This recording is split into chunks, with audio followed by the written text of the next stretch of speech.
Pronto. Opa. Acho que dá para a gente começar agora. Pode. Acho que estou na posição certa, estou, né? Legal. Bem, deixa eu me apresentar. Meu nome é Daniel. Vamos de novo? Vamos? Oi, meu nome é Daniel.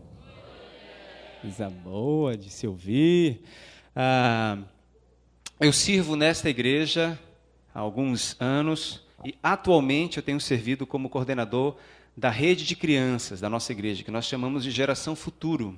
Então, 700 crianças a mais ou menos, que a gente tem o desafio e o privilégio de poder cuidar, pastorear, contando com o apoio de em torno de 300 voluntários. Então, dominicalmente nós temos uma atividade que funciona nesses, que a gente chama nesses galpões aí, né? Aquele espiral ali, e mais um novo prédio também que fica ali atrás. E tem sido uma alegria muito grande poder estar aqui, e para a gente tem sido uma alegria redobrada poder estar realizando o EPL aqui, né? Como já fizemos em 2004 e 2005, aconteceu aqui, e depois a gente voltou para fazer em outros lugares, e aí Deus nos dá essa oportunidade, esse privilégio de retornar ao nosso lugar, né? Receber vocês. Então, nosso coração está cheio de alegria por cada um desses momentos que nós temos, né, de interação. E o que vai acontecer aqui hoje à tarde não é nada diferente disso. A gente vai estar conversando, não é um seminário, né? Mas é um bate-papo que a gente quer partilhar com vocês algo que diga respeito a essa temática: massificação da cultura gospel. Oportunidade ou perigo? A gente quer levantar alguns pensamentos a partir de algumas perspectivas, mediante o campo de atuação, ou serviço na igreja local, ou a formação acadêmica, enfim, de cada um dos palestrantes que vão estar trazendo algo especial para a gente, tá bom? E quando a gente fala sobre massificação, eu não sei qual é o sentido que vem à sua mente, né? Se é algo mais negativo ou positivo, se é algo pejorativo ou não, né? Quando a gente pensa em massificação. Se a gente pensa no lado negativo ou pejorativo, é mais naquela perspectiva de pegar algo e você precisa comunicar aquilo para muita gente, por exemplo, e aí você vai mudar aquela essência para adaptar aquilo que você tem a dizer, para que as pessoas possam, para que a gente possa agradar, como diria, né, os outros lá, gregos e troianos. Então você muda, é capaz até de mudar a essência para poder alcançar. Você praticamente vende a sua ideia, aquilo que você acredita, porque você quer alcançar o maior número de pessoas. Por outro lado, a massificação pode ter um entendimento de dizer: nós não vamos mudar a essência, a gente pode até mudar o formato, mas nós queremos comunicar essa mensagem, nós acreditamos nisso aqui, então nós queremos massificar isso, ou seja, tornar conhecido para o maior número de pessoas. E quando a gente fala sobre cultura, tem algumas definições, mas se a gente pudesse resumir talvez em 2 ou 3 palavras, é um conjunto de práticas, valores, costumes, crenças, enfim, que definem um conjunto de pessoas, uma comunidade. Então, quando se trata de cultura gospel ou cultura evangélica, é aquilo que nós cremos, aquilo que nós buscamos viver em termos de práticas, nossas crenças, os nossos princípios, valores, costumes, enfim. Se nós queremos que isso seja conhecido, talvez a gente possa entender isso como a massificação é a proclamação daquilo que nós cremos, né?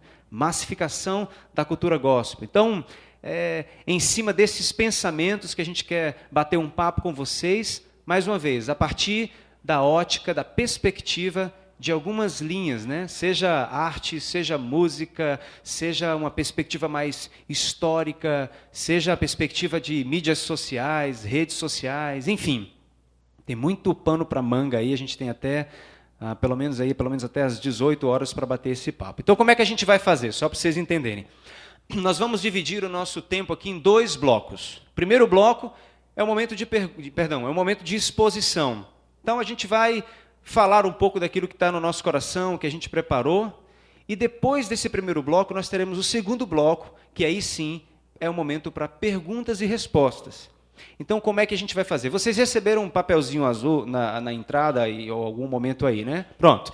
Esses papéis, você pode, inclusive, se você quiser, dobrar o meio, né, e cortar o meio para ficar com mais unidades, para que você possa fazer mais perguntas. Você vai escrever as suas perguntas à medida que os palestrantes forem falando. Puxa, a Rosvita está falando aquilo ali, eu quero perguntar sobre esse ponto aí que me trouxe um questionamento, uma dúvida. Aí você põe a pergunta, escreve e põe o nome de quem você quer que responda, né? Um desses palestrantes. Por isso, grava bem. Eu gostei dessa dinâmica do oi, meu nome é fulano de tal, que fica mais fácil até da gente memorizar o nome da pessoa, tá bom? Então, vocês gravem o nome do palestrante, escrevam a pergunta e no segundo bloco nós vamos receber esses papéis e aí sim vamos estar respondendo as perguntas de vocês. E uma das razões da gente fazer dessa dinâmica é porque muitas vezes, como aconteceu ontem, a gente recebe, por exemplo, 4, 5, 6 perguntas que, na verdade, todas elas estão em volta de um só questionamento. Então, a gente une várias perguntas e, assim, pode responder aquelas perguntas de uma só vez, né? Muitas vezes dá para a gente fazer isso. Então, essa dinâmica vai nos ajudar, tá bom? Eu vou passar o microfone para elas, e aí elas vão se apresentar e aí trazer uma perspectiva, seja no campo de atuação, como eu falei antes, seja no serviço na IBC, ou seja na formação acadêmica, no trabalho, enfim, para a gente poder trazer esse entendimento quanto à massificação da cultura gospel. E vamos começar ali pelo cantor. Oi, pessoal, meu nome é Rosvita. Eu sirvo aqui na igreja, na área do Celebrando Restauração, com capacitação, também especialmente treinamento de líderes. E eu vou falar um pouquinho, eu quero fazer algumas ponderações, talvez um pouco mais teóricas, talvez dar um embasamento para a gente começar esse nosso bate-papo, tá certo? Então, vamos pegar primeiro, pensar para mim sobre a questão da massificação. É uma palavra que pode ser muito ruim, mas eu quero olhar ela de um ponto de vista mais positivo do que negativo. E aí eu quero dar uma rápida viajada com vocês nas Escrituras, pensando, em primeiro lugar, no Velho Testamento, onde a gente pode pensar que o chamado de Abraão foi para que ele alcançasse todas as nações. Todas as nações para mim, massificação, né? Não é um chamado só para ele, para o seu indivíduo, para a sua família. Depois disso, a gente vê a escolha de uma nação também, e o povo de Israel foi escolhido para ser o quê? Luz, de novo, entre as nações. Não foi porque o povo de Israel era mais bonito, mais bacana, mas Deus escolheu o povo de Israel para que ele pudesse revelar a sua natureza, o seu caráter, através desse povo para as nações da terra. Novamente, a gente vai, então, aí a gente pode também dar uma viajada no Novo Testamento, e aí é o famoso texto de João 3,16, né, que Deus amou o mundo, ou seja, todas as pessoas que estão aí. Ele nos chamou para sermos sal e luz no mundo, quer dizer, para todas as pessoas novamente. E nos chamou para fazermos discípulos de todas as nações, né? E quando a gente estiver reunido no trono lá, ao redor de Jesus, né, do Pai, do Cordeiro, lá no Apocalipse, vão estar reunidos diante de mim o quê? Uma multidão que ninguém pode contar, de todas as tribos, raças, povos, nações.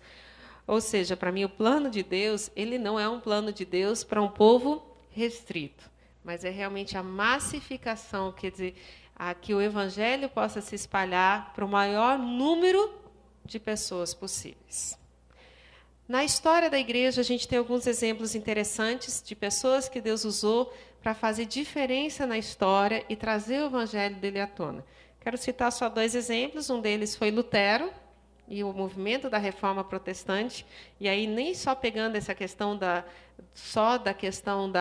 reforma, da igreja e tal, mas o impacto que a reforma teve na educação, do acesso das mulheres e das meninas à educação.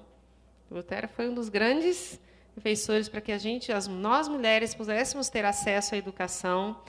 A própria questão da música, do livro na mão do povo, através da tradução da Bíblia, e a tradução da Bíblia para o alemão, que aí fez todo o movimento de que as Bíblias pudessem ser traduzidas para a linguagem que as pessoas falassem, e aí a universalização do livro no geral.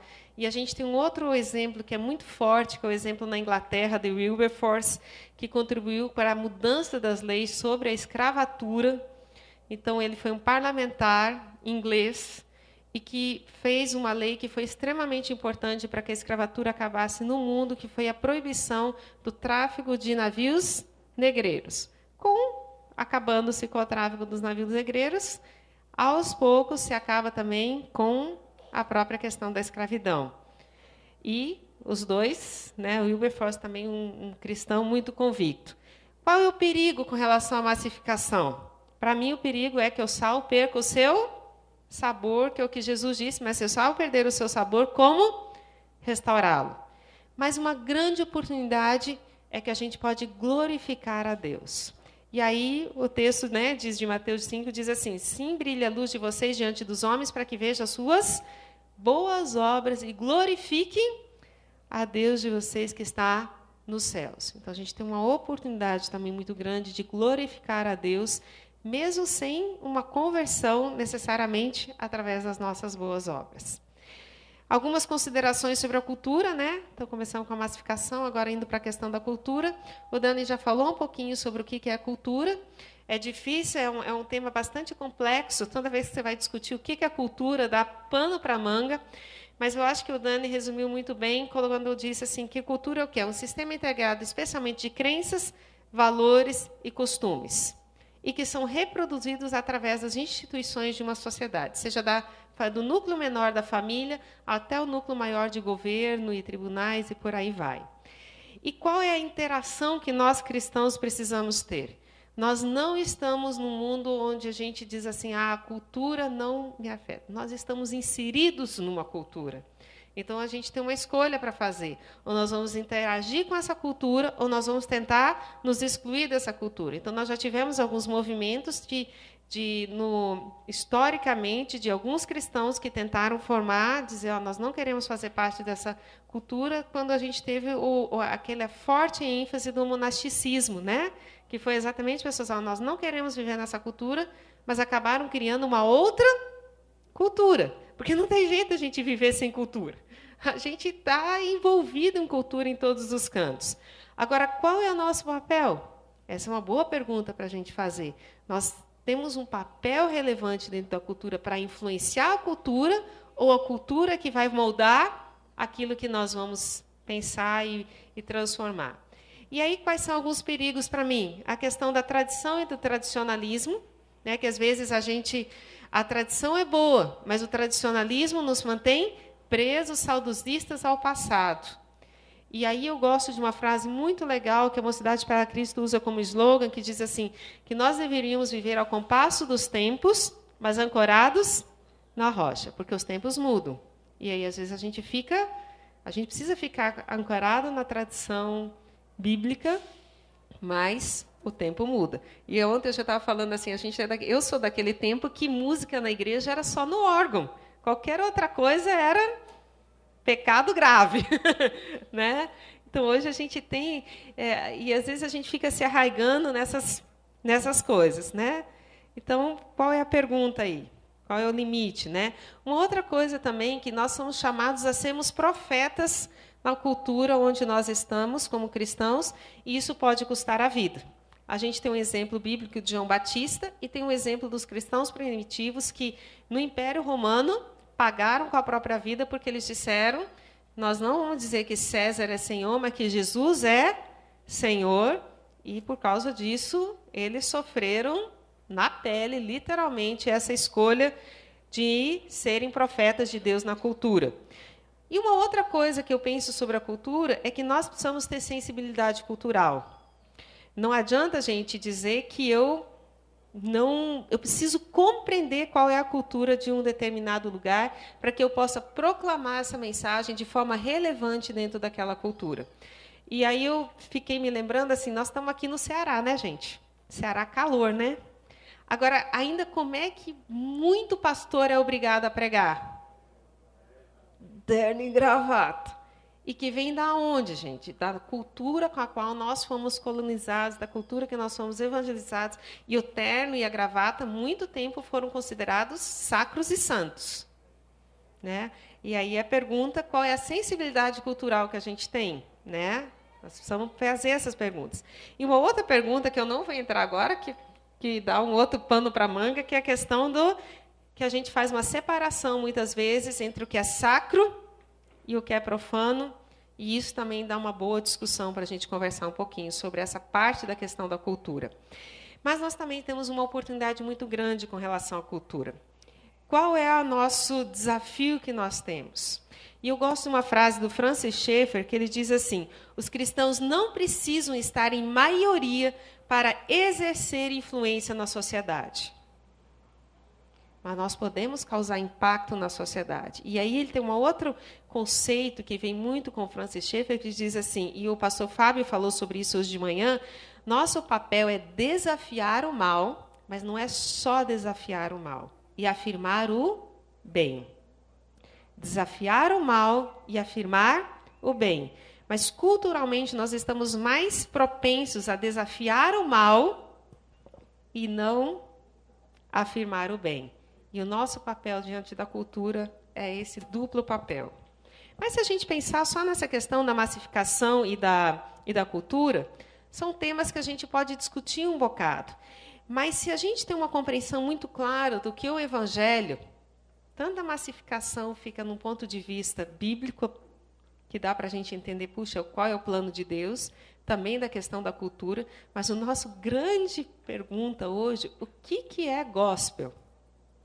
E a palavra gospel em si, se a gente pegar uma tradução literal da palavra, gospel significa evangelho. Só que gospel hoje é marca de roupa, ótica, marca de sapato, né? Música, muita coisa virou gospel, mas que não é o Evangelho.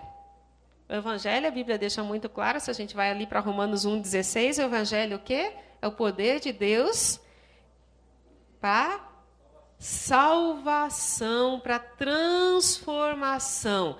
Isso é o Evangelho. O resto pode ser comércio, mas não é o Evangelho. Então, nós temos problemas com essas palavras da massificação e da cultura, porque nós temos uma má compreensão do que é o Evangelho. E aí que o bicho pega. E aí, quais são os perigos que a gente tem para mim? Quando a gente não tem uma compreensão muito clara do que é o Evangelho, a gente vai dando ênfase no Evangelho. Aí a gente tem o Evangelho da prosperidade, o Evangelho social, o Evangelho do poder, da cura, da libertação, e aí a gente vai para todos os leques e vai dando pesos diferentes para essa questão do Evangelho, sendo que o Evangelho é uma pessoa e é a pessoa de Jesus. Então, esse é, para mim, um perigo. E qual é uma oportunidade para mim? Que se a gente tem uma grande compreensão realmente do que é o Evangelho, é realmente de aplicar esse Evangelho em todo o âmbito, primeiro, da minha vida pessoal, da minha vida familiar, do contexto onde eu estou envolvido. E o Evangelho tem dois aspectos que a gente não pode desassociar nunca, e o Reinaldo Lidório bate muito nisso. Evangelho é querigma e Evangelho é martíria. Querigma é proclamação, o Evangelho é proclamação, e a martíria quer dizer testemunho, e a gente tem essa palavra associada especialmente àquilo que aconteceu com Estevão, né? Que ele deu testemunho da sua fé e ele acabou virando mártir. Mas, ou seja, a fé ela precisa ser proclamada e ela precisa ser vivida. A desassociação desses dois termos com relação ao Evangelho também traz muita confusão, muito pano para a manga. Então, algumas reflexões iniciais aí, só para a gente começar a pensar um pouquinho sobre essa questão de massificação da cultura gospel. Obrigado, Rosvita. Valeu. Perguntas sobre isso, anota, viu, gente? Para depois a gente poder trazer, né? A segunda parte desse nosso tempo vai ser especial, com base naquilo que você tem de questionamento, dúvida. E uma dica é, se você talvez tenha uma dúvida, uma pergunta a respeito dessa temática, ou de como você interpretou ela, ainda assim coloque, mesmo que você não consiga endereçar a um dos palestrantes aqui, tá bom? Que aí a gente pode tratar disso também, vai ser muito enriquecedor para a gente. Vamos lá? Pode ser você. Pode. Tem som aí? Não pode. Pega esse aqui, ó. Oi, eu sou a Meg. É um prazer estar aqui também, a gente poder bater esse papo juntos, né? Eu sou casada com o Cleiton, a gente serve aqui nessa igreja, e sou mãe da Júlia, do Pedro e do Luca. É como eu digo sempre, não dá muito tempo de fazer outra coisa, né? Eles são 8, 7 e 3, e mais casa, e mais... Né, vocês sabem, né, do que eu estou falando. Mas, fora isso, eu trabalho com design e também com publicidade, né? Eu trabalho numa agência, eu tenho uma agência, e a gente consegue ainda fazer algumas coisas por aqui, pela igreja, como trabalhar no Grande Sacrifício, que é um espetáculo que a gente monta de 2 em 2 anos, que envolve praticamente a igreja toda. É muito bom servir. E o Grande Sacrifício me lembra como eu comecei, como eu entrei nessa vida, né, cristã. Eu vim de uma igreja pequenininha, que também tinha um órgão, e eu fui para a igreja convidada por uma vizinha de casa, porque eu era pequenininha e minha mãe precisava ficar no hospital com meu irmão, que estava com uma doença e tudo, e criança não pode entrar em hospital, e a vizinha me levou para a escola bíblica. Chegando lá, a primeira coisa que eu vi foi um teatro que eles fizeram. Gente, assim, eu fiquei encantada com aquilo, né? Fiquei realmente, aquilo me tocou e me cativou. A igreja me cativou através daquele teatro e da música também, né? A gente sabe as coisas que cativam logo de cara, né? Mas eu era pequenininha e teatro para criança, né? É uma coisa assim encantadora mesmo. E aquilo ali tocou tanto a minha vida, me fez assim perceber, ou pelo menos despertar, o que eu queria ser quando eu crescesse, né? Não cresci muito, eu já falo isso, mas eu continuei querendo ser alguma coisa na área de artes. Eu comecei também a desenhar pequenininha, as pessoas diziam: desenha isso aqui para mim, desenha isso aqui para mim. Eu não entendia por quê, porque eu achava que todo mundo desenhava. Todo mundo não desenha? Aí disse: não, mas você desenha diferente. E aí eu disse: então tá bom. Então, mas é engraçado que, quando eu me converti com 10 anos, eu disse para Deus assim, estava me lembrando isso ontem, disse: Deus, eu queria fazer alguma coisa para Ti com o que eu sei fazer. Não sei pregar, nem cantar, essas coisas assim. Mas eu sei desenhar e eu sei fazer peça e tal, e eu queria fazer isso, né? Aí o tempo passou, eu cresci, eu me formei em Direito. Pois é. É porque naquela época não tinha aqui em Fortaleza um curso, né, nessa área de design, de publicidade, enfim. Era um tempinho atrás. Hoje já tem, graças a Deus. Aí eu consegui fazer depois publicidade, depois design, e realmente direcionei o meu serviço dentro da igreja para esse lado, né, para poder fazer coisas que estavam dentro do meu coração com aquilo que eu sabia fazer. Por outro lado, eu também ingressei num universo secular de trabalho, onde eu me deparei com muitas realidades iguais à da igreja, em termos de entretenimento, em termos visuais, em termos de programação, né, que a gente também consumia aqui dentro, digamos assim, e no ambiente de trabalho e lá fora, o pessoal fazia muito melhor. 1000 vezes melhor, nadando de braçada lá na frente.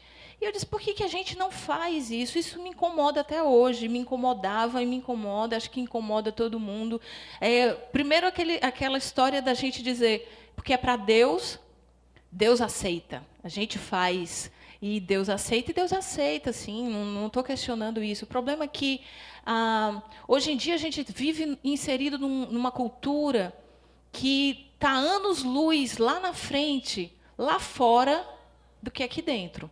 No sentido de produções, superproduções, até em termos visuais.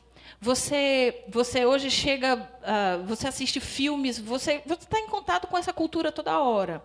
É filme, é desenho animado, é história em quadrinho.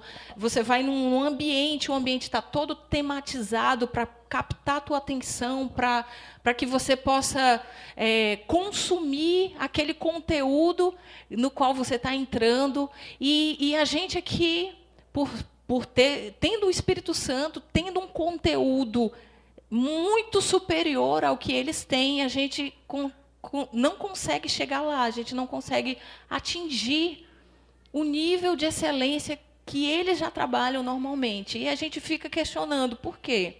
Isso é um questionamento, acho que não só meu, mas eu queria levantar essa bola aqui para vocês e dizer assim, por que a gente ainda não consegue fazer um filme, dando um exemplo aqui, um filme com conteúdo cristão no nível de Hollywood? A gente tem filmes bons, porque o conteúdo da gente é muito bom. Uma das minhas áreas de atuação é design de embalagem.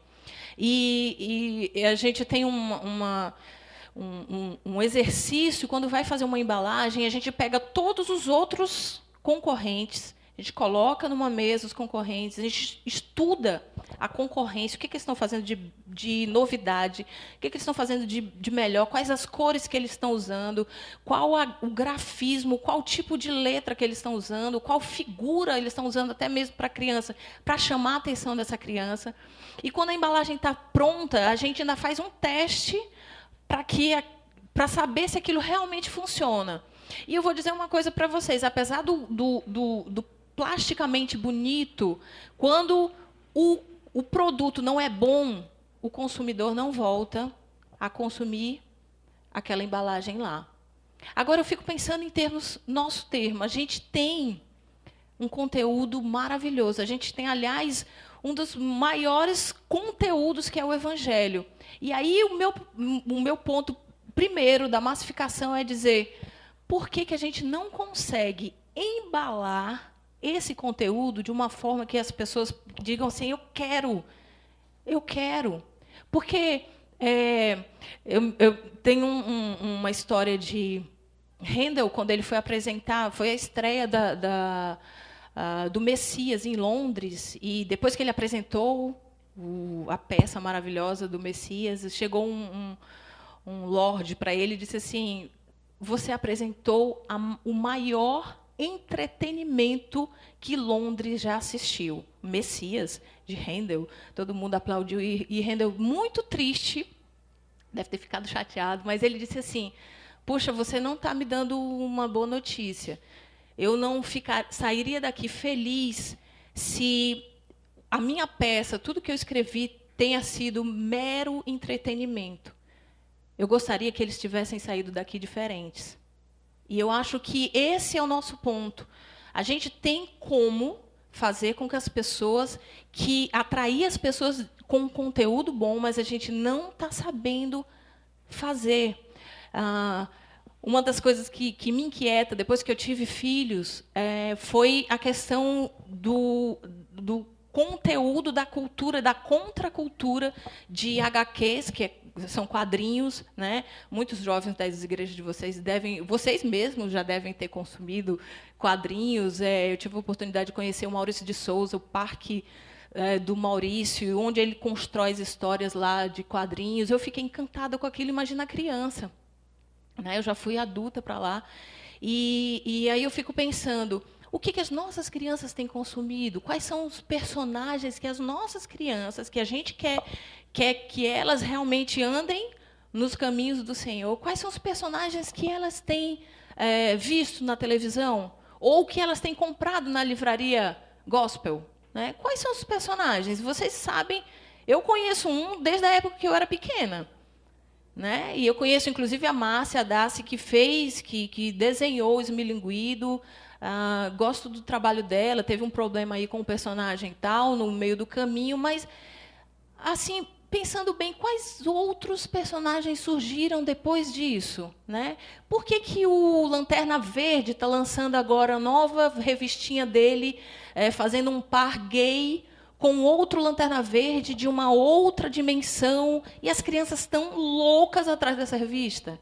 Por que Harry Potter teve até umas polêmicas assim, mas independentemente da polêmica, mas por que esses filmes têm atraído tantos nossos jovens e por que a gente não consegue entregar para essa moçada aí ou para os próprios adultos um material de qualidade que eles digam assim, poxa, tem alguma coisa errada, aquele povo ali cristão está começando a aprender, está fazendo uma coisa diferente, está chamando a atenção. E aqui eu ressalto o que a Rosvita falou, a gente precisa entregar coisas que mudem, sejam sal, sejam luz para esse mundo. A gente tem como fazer, sim, porque Deus capacitou muito a gente poderia dar exemplos aqui, 1000 exemplos, mas a gente está meio parado esperando que alguém faça.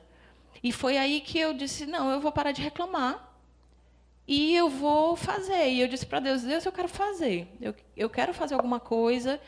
Eu não quero mais dar para o meu filho só esse personagem, eu não quero mais que ele assista esses filmes, mas eu vou lutar contra a Barbie.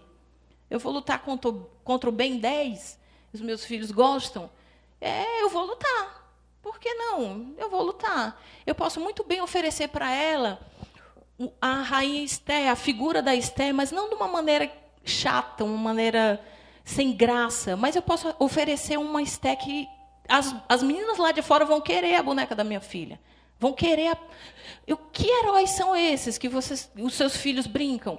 Os aniversários dos nossos meninos lá em casa, a gente tenta trazer sempre um tema diferente. Desde o começo. Não tem artigo de aniversário para criança. Vocês já tentaram comprar vela de aniversário do Davi, do rei Salomão? Tentaram? Pois tentem. Façam um exercício. Não tem. Não tem do Senhor meu pastor, coisa de ovelhinha. Não tem. O quarto dos meninos a gente tentou tematizar desde pequenininho com coisas também, adesivos da parede e tal. E por que a gente não se levanta e não começa a agir? Já que a gente tem isso nas mãos, já que a gente tem um conteúdo, e eu fico olhando lá fora, nesse tempo de design, tem um professor meu, que é um italiano, ele chama Álvaro Guilhermo, e esses dias atrás ele estava dizendo que as coisas que ele faz são inspiradas na criação de Deus, ele não é crente. E eu fiquei babando numa das palestras dele. Ele foi o cara que fez a nadadeira do Gustavo Borges. Na época que o Gustavo era campeão brasileiro de natação, ele desenvolveu uma nadadeira para ele. Por causa disso, que foi um produto premiadíssimo aí fora, por causa disso, o governo da Itália chamou para que ele fizesse uma mamadeira que apresentasse uma forma de amamentação para um bebê, quase como se ele estivesse amamentando no seio da mãe. E ele mostrou o projeto para a gente e fez, e assim, encantado, o olho dele brilhava com aquele projeto, e ele dizia para a gente assim, olha, não é pelo prêmio, não é pelo design em si, é porque eu vou aproximar uma criança do maior amor que ela pode ter, o amor da mãe. E eu fiquei assim, gente, esse cara não é crente, e ele está melhorando a vida das pessoas, ele está trazendo o reino, como o Fábio falou hoje de manhã, trazendo o reino para a vida das pessoas. E por que eu não posso, através do meu trabalho, também fazer isso? Está entendendo?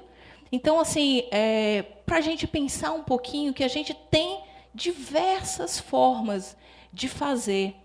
O importante é que a gente só pense, a gente está fazendo? Ou a gente está deixando a contracultura entrar, massificar a igreja, invadir a igreja? Se é o contrário, né? Ou a gente pode ir e, sem uma palavra, a gente pode, de repente, dizer, olha, eu trouxe o reino para o meu trabalho, eu trouxe o reino para essa peça aqui, para esse teatro, para essa rua, para essa praça, para essa revistinha. Enfim, é isso. Valeu, Meg. E escrevam as perguntas, gente. Coloca o nome do palestrante para a gente poder, e de preferência, se você quiser colocar 2 perguntas no mesmo papel, corta o papel no meio, que depois a gente vai juntar para sintetizar e assim poder responder ao máximo das perguntas que vocês têm a fazer aí. Vou passar aqui agora o próximo. Tá.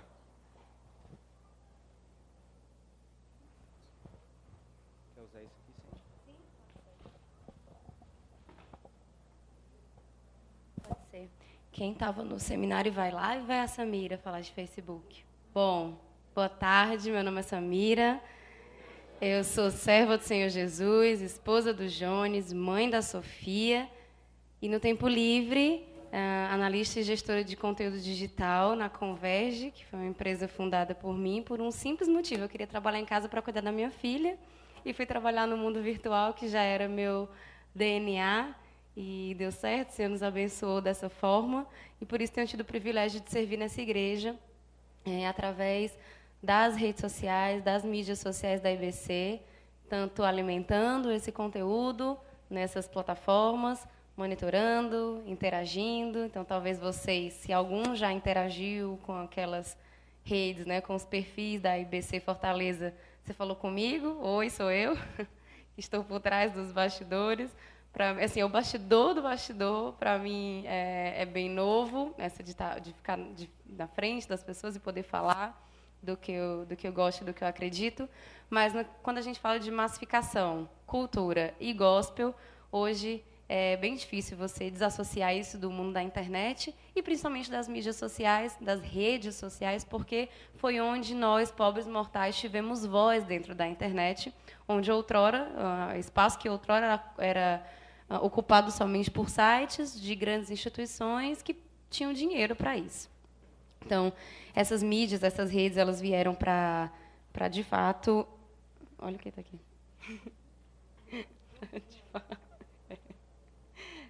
Só um minutinho, gente. Tinha um joguinho aberto aqui, gente, que a minha sobrinha estava jogando. Então, vamos lá. Essas mídias nascem para democratizar esse espaço. É quando a gente começa a ouvir um termo chamado Web 2.0, onde as pessoas não só mais escutam através dos portais, mas agora elas podem falar, elas têm um perfil para chamar de seu, e elas falam o que querem, às vezes de forma coerente, às vezes de forma incoerente, mas está lá. E quando a gente olha para esses três termos, massificação, cultura e gospel, hoje não dá para desassociar, e era essa a perspectiva, a lente que eu queria trazer para nós hoje, a respeito dessas três grandes terminologias, né? Quando a gente fala de cultura, já foi dito e redito aqui, que é, de fato, o conjunto de crenças, valores, comportamentos de um povo, qualquer que seja ele. Então, qualquer grupo social tem uma cultura. E na internet, nas mídias sociais, existe uma cultura própria. Inclusive, cada rede social, quando eu falo mídias sociais, gente, eu estou falando de uma gama enorme de plataformas. Algumas que alguns de vocês podem estar, hoje o Facebook é o mais conhecido delas. Pode ser que amanhã não seja mais. Eu tenho, inclusive, as minhas apostas já de quais serão as que vão ser as bambambãs aí daqui a uns 2 anos. Mas existem várias, e elas têm nomenclaturas, comportamentos próprios, todos virtualização das relações sociais. Quando a gente fala de compartilhar, comunidade, curtir, comentar, a gente não está falando de ninguém que inventou a roda, não foi o Mark Zuckerberg que inventou essas nomenclaturas, essas terminologias. Isso são propriedades naturais de relações sociais. Então, as redes sociais, sem ter o termo virtual, são mais velhas que eu e você. A Trindade é uma rede social em si. E, na verdade, essa virtualização do processo foi simplesmente um acompanhamento do que a tecnologia, do que as inovações digitais trouxeram para os anseios que a gente sempre teve. Compartilhar, falar, curtir, mostrar as fotos do que a gente estava comendo, de onde a gente estava, do que a gente gostava de fazer. Então, essas coisas sempre aconteceram em outros nichos, em outras esferas. Aconteciam, às vezes, na mesa da pizzaria, na sala da sua casa, com colegas de trabalho da faculdade, da escola. Hoje elas acontecem também no ambiente virtual, essa foi a grande mudança. Então, se você me perguntar, Samira, você acredita que as mídias sociais foram uma grande revolução? Existem números de como isso impactou as relações sociais e institucionais, mas eu volto a defender, você precisa entender muito mais sobre pessoas do que sobre tecnologia, para falar dentro desse para falar, ler, atuar e poder discutir dentro desse ambiente. Porque ali está basicamente a virtualização das relações interpessoais, das relações entre as pessoas. A gente escuta falar sobre a necessidade de uma liderança relacional dentro de organizações. Se você está aqui como voluntário que serve lá na sua igreja, mas que tem sido sustentado por Deus através de um trabalho secular, você tem ouvido falar sobre horizontalização das relações, sobre liderança horizontal e não piramidal, sobre avaliação invertida, você já talvez teve que avaliar seu chefe. Então, estou falando de coisas, tudo isso que eu estou falando, gente, foi esse advento dos relacionamentos, da valorização dos relacionamentos nas instituições. Isso aconteceu também conosco, igreja, quando a gente fala de grupos pequenos, nós também não inventamos a roda. E então as mídias sociais também não são essa pólvora, mas são a virtualização desses processos. Era isso que eu queria deixar bem desmistificado aqui, para entender que a gente não está falando necessariamente de computador, embora isso aconteça dentro do ambiente digital e virtual, mas da essência humana.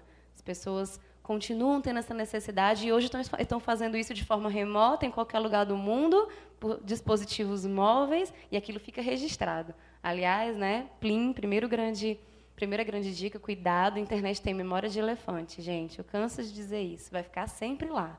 Aquele seu fotolog, se alguém é desse tempo, que nem eu, né, eu tenho 30 anos, aquele seu fotolog dos anos 2000, do comecinho dos anos 2000, ele provavelmente, se você não deletou aquelas fotos, ainda estão lá. Né, eu de aparelho, linda, naquele ambiente, eu vou estar lá. Hoje mudou a plataforma, e alguém disse, Samira, mas... E quando o Facebook cansar, já está cansando, gente, vai nascer outra. Do jeito que cansou o Orkut, do jeito que cansou o Fotolog, do jeito que cansaram várias outras, vai nascer outra, que vai estudar comportamento humano e que vai dizer, opa, não é mais isso, agora é aquilo, e vão vir outras plataformas. Então, a gente certamente não vai retroceder nesse aspecto, vamos avançar. As gerações futuras já são Z, millennials, eu não estou mais nem falando de geração Y, porque geração Y sou eu. 30 anos, jovem profissional, mãe recém-casada, eu sou. Então, não estou mais nem falando dessa geração que já é super conectada. Quando eu sempre dou uma olhadinha, monitoro os indicadores da fanpage da IBC, lá a gente fala com um público, em grande maioria, entre 24 e 35 anos, e um pouco abaixo, quase nada, em vice, né? Segundo lugar, entre 18 e 24 anos. Então, percebam o nicho de pessoas com quem nós já falamos. Né? E nós só não falamos ainda com adolescentes e crianças, gente, porque dentro da política de privacidade do Facebook, em teoria, ninguém menor de 13 anos deveria ter um perfil, ok? Então, seu filho, seu sobrinho tem, por favor, entre em contato. Nós não conversamos com esse público de forma institucional, porque legalmente isso está errado. Falei isso hoje no seminário e vou repetir. Se você é de uma igreja e existe uma fanpage ou algum perfil da sua igreja, do Ministério Infantil, por favor, que ele não fale com crianças, porque elas não deveriam estar lá. Tenta entrar em contato com os voluntários ou com os pais. Você pode usar esse canal dessa forma. Aliás, nós fazemos isso aqui no Geração Futuro, de forma super relevante, acontece, é super legal. Existe conteúdo para os pais, coisas educativas para os pais, não estamos só falando de igreja. Então, fica a dica, hashtag, quem é metido com redes sociais vai me entender, vai saber do que eu estou falando. Pois bem, quando a gente pensa em alguns perigos, para mim, de cara, eu penso nessa questão da falta de profundidade do conhecimento. Hoje existem muitos gurus, muita gente falando e pouca gente consultando as fontes e de onde veio. Aliás, se postar alguma coisa, não foi de sua autoria, por favor, diga. É digno, é certo, fazer referência, dar direito a quem é de direito, diga de onde você tirou, qual foi o portal. Aliás, isso é super bem visto hoje, gente. Foi-se o tempo, pela geração Y, que é quem comanda e domina as redes sociais hoje, foi-se o tempo que ser totalmente original e inventar as coisas do zero era o que fazia a grande diferença. A proposta da Web 2.0 é ser exatamente colaborativa. Foi daí que nasceu esse nome 2.0. Aliás, hoje já é 3.0. Colaboração. É você colaborar também com o conteúdo, é você dizer também de onde veio. É para isso que existe o Wikipedia. Aquilo ali não é nenhum escritor que fez. Então, se você já fez um trabalho de lá, eu sinto lhe informar, você pegou simplesmente a opinião de meia dúzia de pessoas, copiou e colou, porque aquilo é colaborativo. Qualquer pessoa pode chegar lá e dizer, bom, minha opinião, eu quero dizer que eu acho que um iPhone é um aparelho de X centímetros, portanto, de altura. É simplesmente assim. Ela nasceu desse processo de colaboração. Então, dizer, dar o crédito, dar as fontes é algo valoroso, é algo importante dentro desse ambiente. Acontece muito pouco e poucas pessoas vão atrás. Tem um caso muito engraçado. Existe um programa numa TV num canal de TV a cabo que se chama Jornal Sensacionalista. E eles colocam alguns vídeos na web. E tinham pessoas recentemente compartilhando um vídeo, e o vídeo era sensacionalista, porque ele tratava de um ladrão que tinha sido roubado. E aí era o repórter entrevistando o ladrão, e o ladrão dizia: como é que pode? A gente não pode mais nem roubar em paz. Enquanto eu entrei nessa farmácia para roubar, assaltaram o meu carro. Gente, um monte de gente compartilhando, dizendo: olha a que ponto nós chegamos. Ninguém parou para pensar, para ler de onde vinha. Era exatamente uma paródia, uma sátira de um canal que trata de sensacionalismo. Então, hoje ninguém está preocupado com isso. Repassa para frente, compartilha o que vê. Bom, esse é o primeiro grande perigo que eu vejo, né? Muitos gurus, todo mundo falando o que pensa, todo mundo falando o que quer, mas também vejo como grandíssima oportunidade, como terreno fértil para a gente falar das verdades eternas, proclamar o amor de Jesus, entrar lá como instituição, tanto com páginas institucionais das nossas igrejas, dos nossos ministérios, como perfis pessoais, porque não acredito, não defendo que exista, não, porque eu sou um na internet, outro em casa ou no trabalho. Isso é incoerente. Esse tipo de dicotomização não cabe mais em seres humanos integrais. Jesus nos vê como seres espirituais, em como nós lidamos com os nossos perfis, com os nossos corpos, com as nossas finanças, com a nossa espiritualidade. Ele não difere essas coisas, ele não segmenta isso.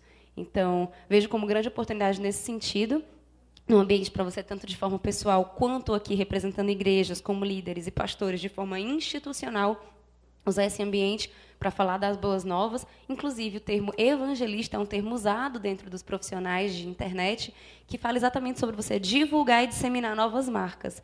É um termo que, teoricamente, não tem nada a ver com o evangelho. Eles não falam isso dentro do contexto cristão. Eles falam isso como uma terminologia de alguém que propaga novas coisas e divulga nossas coisas. Então, quando eu olho para gospel, massificação, cultura, oportunidade, perigo, não tenho como desassociar, encaro um grande perigo a questão de ser raso, falta de profundidade e, sem dúvida, a falta de equilíbrio no uso desses dispositivos, no tempo gasto com as mídias sociais. Aliás, limpa só por hoje ou não. Eu preciso fazer minha autoavaliação aqui. Quero dizer para vocês que eu não estou acima do bem e do mal. Gosto muito desse meio, gosto muito dessas coisas. Tendo a gastar muito tempo, então realmente precisa daquele dispositivozinho do céu, de Deus, que dá a dica do ops, passou do limite, mas que pode ser com qualquer outra coisa, com qualquer outra válvula de escape e alienação, quando você não está 100% satisfeito em Cristo. Então, não pretendo discutir por essa ótica. Inclusive, não sou antropóloga, não sou socióloga, não sou psicóloga, sou publicitária.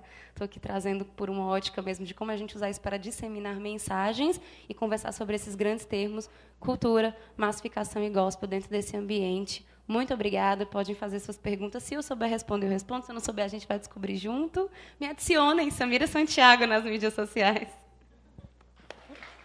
Valeu, Samira. Esse negócio da tecnologia é impressionante, né, gente? Eu sou casado com Elissa, temos 2 filhos, o Israel, de 2 anos, e a Larissa, de 4 anos. Estão correndo para lá e para cá. E, de quando em quando, a gente vê, está lá a televisão na frente, acho que a Samira comentou algo desse tipo ontem. A gente tem uma televisão na sala e chega o Israel, não estou nem falando da Larissa, de 4 anos, mas o Israel, de 2 anos, ele olha para a televisão, vê um negócio que é parecido com o link, ele toca o dedo na televisão, e ela não é touchscreen. O celular até que dá para mexer um pouquinho, né? E, às vezes, a gente se surpreende quando a gente pega o celular e vê que tem um joguinho aberto, tem isso ou aquilo, algumas fotos foram deletadas, né? E a gente sabe que a criança parece que ela já nasceu com uma capacidade diferenciada para assimilar, né? Ela está dentro de uma cultura, né? Elas nasceram nesse contexto, elas estão sendo expostas com isso. Nós, enquanto igreja, precisamos reagir a qualquer mal que essa cultura, vamos dizer assim, atual, possa trazer de malefício para as nossas crianças, né? Tratando-se das crianças, mas isso se aplica também aos adolescentes, jovens, enfim. Então, é um assunto muito interessante. Então, até aqui nós ouvimos a Rosvita, que trouxe esse pano de fundo inicial, né, teórico, histórico, essa base para a gente entender como é que essa massificação ela surgiu desde o Velho Testamento, Novo Testamento. Depois a gente pôde ouvir a Meg falando sobre essa perspectiva do design, né, de produtos, sobre o nosso papel, como a gente pode influenciar essa sociedade, levando algo de conteúdo bíblico, mas no formato de qualidade. E agora a Samira falando sobre esse impacto, né, das redes sociais, das mídias sociais. E agora o Daniel vai falar sobre algo voltado à música, ele vai se apresentar e vamos ouvir aí. Escrevam as perguntas, viu, gente? Olá, gente, eu sou o Daniel, tudo bom? Bom estar aqui mais uma vez para falar sobre esse tema e principalmente para a minha área, né, que é música.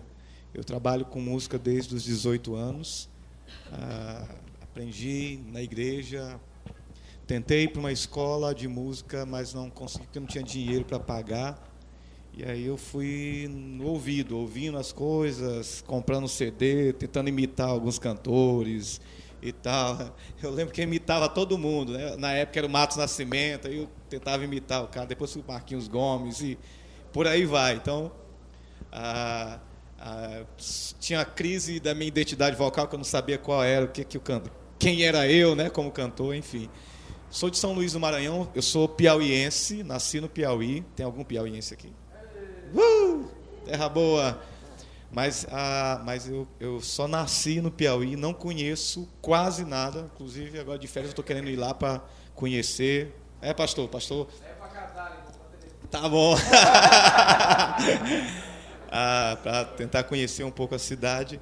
Mas eu realmente cresci em São Luís do Maranhão. Hoje sou casado com a Jaque.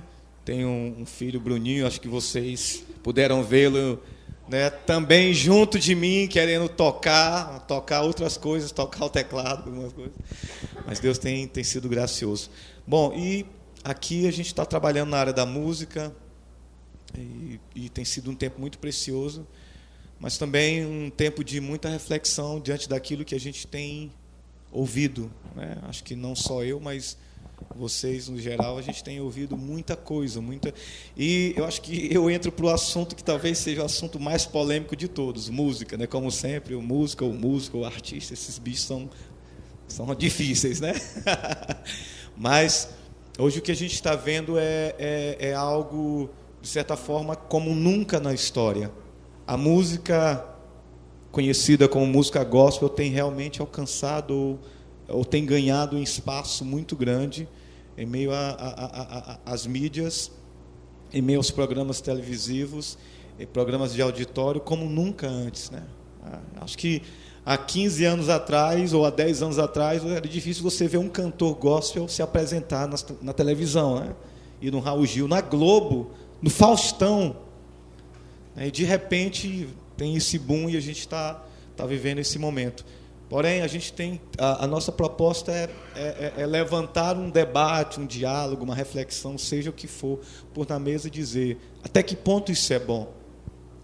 Até que ponto essa exposição, ou de certa forma, essa nossa exposição à mídia tem sido relevante para as massas, tem de certa forma alcançado o propósito devido que nasceu outrora no coração de Deus. E até que ponto nós estamos sendo coerentes com aquilo que temos cantado, como nós estamos nos colocando, como nós estamos nos apresentando por meio da música. Então, aqui a proposta é ter um diálogo e assim, eu tenho alguns pensamentos sobre isso, principalmente no que tange a essa massificação da música gospel, né? Hoje você vai nas praças, é muito fácil você cantar uma música e pessoas que não são cristãos, mas que conhecem a música. Porém, o problema é que tipo de conteúdo tem alcançado essas pessoas, que tem sido agradável aos ouvidos, ao ponto dela dizer: poxa, essa música me faz tão bem. Mas que mensagem está por trás desse me faz tão bem? Tem sido, de fato, a mensagem do Evangelho de Jesus, que mostra não só o valor que você tem por conta do Evangelho, por conta daquilo que Cristo fez, mas o outro lado é que você precisa realmente se conectar novamente com Deus, que traz ensinos onde porque eu entendo que a música é um instrumento de ensino, então ela ensina. Se você vai ver ao longo da história, muitos homens, por meio da música, divulgaram os seus pensamentos, as suas teorias, as suas filosofias, né? Então, houve um cara que se levantou no início da igreja cristã, o Ayo. Então ele falava que Cristo era Deus, mas não era Deus, era mais ou menos Deus. Então uma das estratégias que ele usou foi a música.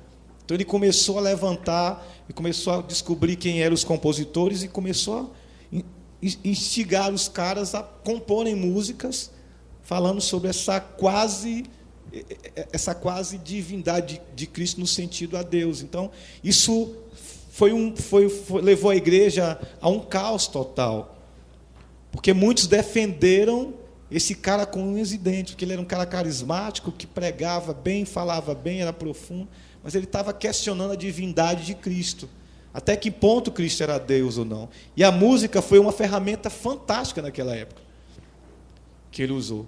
Então, mas Deus levantou alguns apologetas que ali derrubaram a tese dele. E aí, graças a Deus, mais uma vez, o evangelho puro, simples de Jesus sobressaiu sobre isso. Lutero usou essa ferramenta. Lutero olhou e disse assim: rapaz, que tal?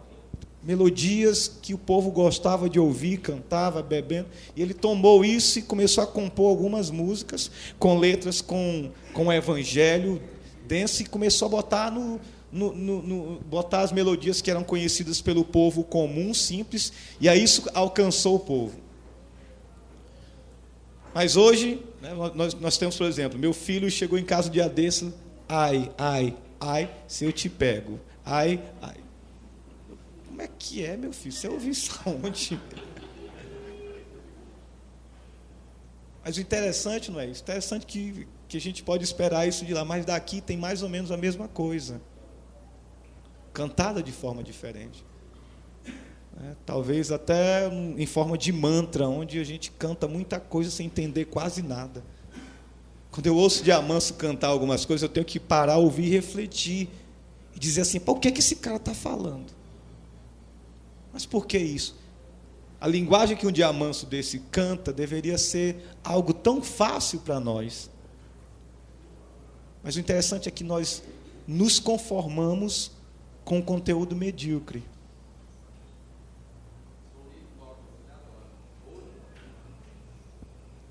Então, ao nos conformarmos com isso, a gente se torna o sapo. Lembra do sapo? Você bota ele... todo mundo aprendeu isso na aula de ciência, né? Se você botar o sapo numa água quente, ele vai e pula. Mas se você botar ele na água na temperatura ambiente, né? E aí liga o forno, ele vai morrer cozido. Então, acho que eu estou só trazendo aqui algumas coisas para que a gente dialogue, pense e converse. O que é que a gente tem cantado em nossas igrejas? O que é que você tem cantado na sua igreja? Você lá, pastor, o que é que você tem deixado passar na sua igreja? Você tem cantado tudo que está na mídia aí, tudo que tem bombado, né? Como é que está isso daí? Então, eu quero trazer algumas coisas. Eu tenho algumas inquietações, alguns incômodos, mas vamos tentar dialogar, conversar, perguntar, e quem sabe na roda de conselheiros vem a sabedoria. Tá bom? Valeu, Daniel. Ok. Algumas pessoas chegaram depois, até um ônibus chegou depois, né? Então a turma foi se... Inclusive eu. Foi se chegando aí. Então, só para explicar o que nós fizemos, né? Nós tratamos sobre algumas perspectivas, né, que eu mencionei agora há pouco, sobre cada área que eles têm a partilhar, com base nessa temática massificação da cultura gospel, oportunidade ou perigo. Então, o primeiro bloco acabou agora.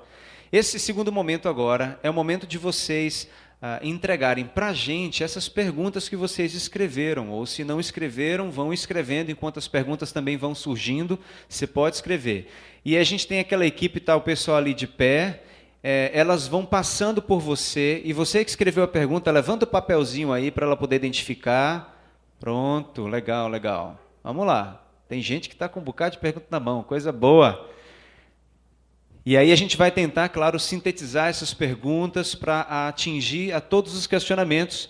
E enquanto a gente for tendo esse momento agora, você pode ficar à vontade para trazer qualquer pergunta. Isso tudo vai acrescentar, né, ao nosso diálogo, à nossa conversa, tá bom? Então, a cada um desses temas, ou então você vai dizer, puxa, mas tem uma ênfase que eu queria falar sobre isso também, que diz respeito à massificação da cultura gospel, essa coisa que a gente tem ouvido, né? Que se você for olhar para a prática, por exemplo, você liga a televisão e você vai ter um bocado de pastores televisivos, né? Você vai ter a mensagem sendo pregada e de diversas formas, coisas questionáveis ou não tão questionáveis, mas está lá. Você abre a revista, você abre o jornal, tem 1, 2 colunistas que são pastores, que têm uma participação nesse veículo de mídia, né?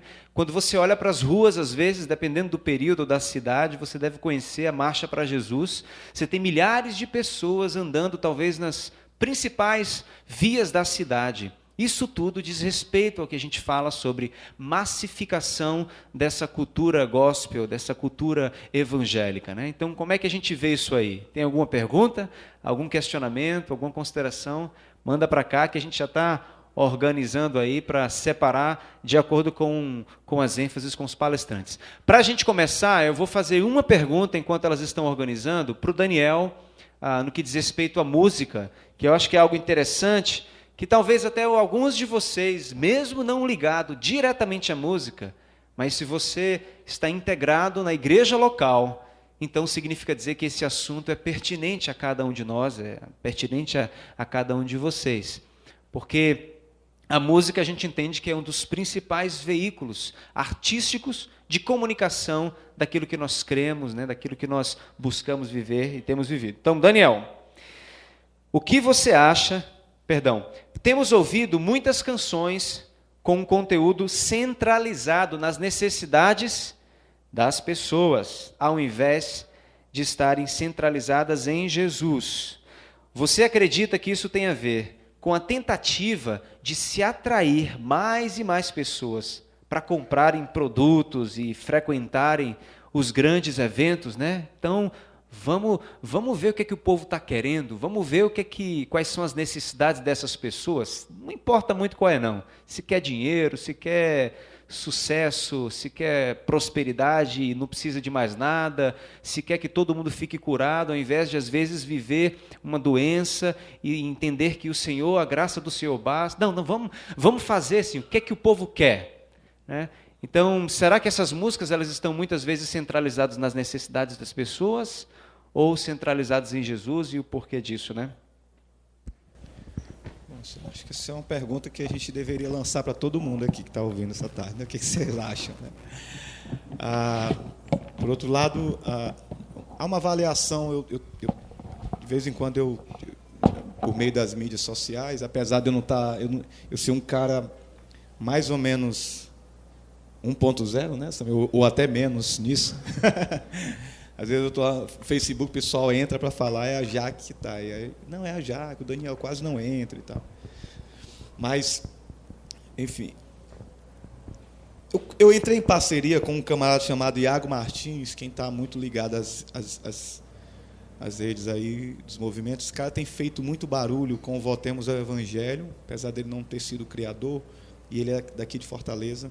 E com um site chamado Cante as Escrituras. E aí a gente se encontrou por meio de uma dessas discussões da vida via social, e justamente conversamos sobre isso, né? Sobre o porquê disso, né? O que está acontecendo. E eu sou a favor daquilo que foi colocado pelas minhas 3 amigas aqui, sobre a falta de conteúdo. Acho que tem muita coisa, e a Samira fez um alerta que é de extrema importância. Tudo que a gente, às vezes, tem dúvida, a gente vai para a internet, só que a gente vai em alguns lugares que você não sabe se é verdade ou não. E como é mais fácil e prático do que você ir livraria comprar um bom livro, então você acaba engolindo muita coisa. E, de fato, esse crescimento das gravadoras, essa ascensão das gravadoras, fizeram com que eles pudessem ditar aquilo que deve ser cantado para que isso aumente a compra de CDs, a venda de CDs, você toque bastante. Hoje, por exemplo, eu já tive perto de passar por um negócio desse, uma gravadora. Mas você tem que se encaixar e se enquadrar naquilo que eles colocam. E como as gravadoras, e eu estou falando de gravadoras evangélicas, né, que dizem assim, nós somos cristãos evangélicos. Eles querem sempre impor para o cantor ou para o compositor para que ele componha aquilo que o povo quer ouvir, aquilo que é mais fácil. Então, diante disso, a gente tem uma mistura do evangelho com a psicologia, com o gnosticismo, com um negócio que é assim, mas você é tão importante, você é tão belo, a mulher luta com, o homem luta com sentimento de inferioridade, e aí ele ouve de manhã, bota só aquela música que vai levantar o ego dele. Eu vou repetir aquilo que eu falei, um negócio que eu falei ontem. Eu acho que não tem nada que mais me pise, mostre a minha incapacidade, a minha inferioridade, do que a cruz de Cristo. Não tem nada, queridos. Quando eu vou para a cruz de Cristo, eu vejo a minha indignidade. Eu vejo a minha pequenez. Eu vejo o quão ruim eu sou. Essa é a primeira parte. John Stott, ele fala assim, que você, quando chega diante da cruz de Cristo, você só pode baixar a cabeça e silenciar. Ficar quieto, calado. E aí esperar que Deus, com sua grande compaixão, lhe toque e lhe traga para Ele. O problema é que as músicas hoje estão invertendo isso. Fruto de várias coisas, né? Quem sabe, rapaz, é muito bom cantar isso, porque eu me sinto tão bem, legal, mas isso não muda em nada, não impacta em nada, não muda em nada, não me faz refletir em nada. Eu simplesmente, quando estou deprimido, eu corro para isso, ao invés de correr para a cruz que me diz o que eu sou, mas, por outro lado, me traz um lenitivo para a minha alma, tão ferida, tão machucada, que é o Evangelho, que salva, que restaura, que muda, que diz, eu posso, pela graça de Jesus, naquele que me fortalece, ponto final. Então, eu acho que um dos grandes culpados disso, primeiro, são as gravadoras que colocam isso. Segundo ponto, nós somos culpados, porque nós consumimos isso, consumimos de forma exagerada. Consumimos, abrimos, ouvimos, escutamos, e não, mas isso não faz mal não. O jovem gosta, o jovem gosta, porque isso é colocado para ele. Eu lembro de um músico muito bom, que é um amigo meu, que ele dizia assim, sabe por que o povo consome coisa ruim? Porque nós nos submetemos, nós queremos tocar coisa ruim. Se a gente colocar coisa boa, o povo vai se acostumar com a coisa boa, e vai crescer na crítica, e vai amadurecer. Então, acho que a minha, em suma, acho que isso é algo tão grande, mas em suma é isso que eu penso. Valeu, Dani. Vamos passar aqui para a Samira. Uma pergunta, várias perguntas. Tudo eu, né? Ontem essa turma fez uma brincadeira com a Rosvita. A Rosvita começou a falar e tal, fez a introdução. E aí, quando eu mencionei, gente, quando vocês tiverem uma pergunta para fazer, vocês coloquem o nome do palestrante, né? Então, por exemplo, Rosvita. Aí, cada vez que ele se apresentava, ele dizia assim, oi, meu nome é Rosvita. Para que todas as perguntas a coitada da Rosvita tivesse que responder. Gente, ela fala 3 línguas. Aqui ela é não pode se autoexaltar, mas eu posso. Dar honra a quem merece honra, né? Merece honra.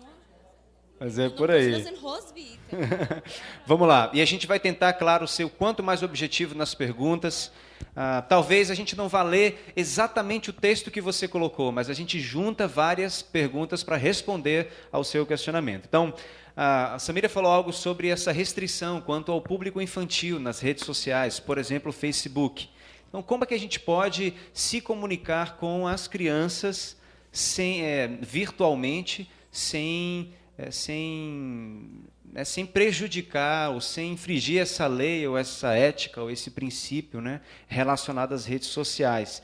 E, de repente, se ela pudesse estender a resposta a também o prejuízo que as redes sociais podem trazer às pessoas que, de repente, não querem mais se relacionar umas com as outras pessoalmente e ficam lá no computador o tempo todo. Então, essa questão das crianças, como é que a gente pode se comunicar, se é que a gente pode, virtualmente, e a outra, os perigos que o Facebook, por exemplo, que é a principal atualmente, pode ocasionar aí para a turma que não quer mais olhar no olho e conversar, né? Ok, bom, vamos lá.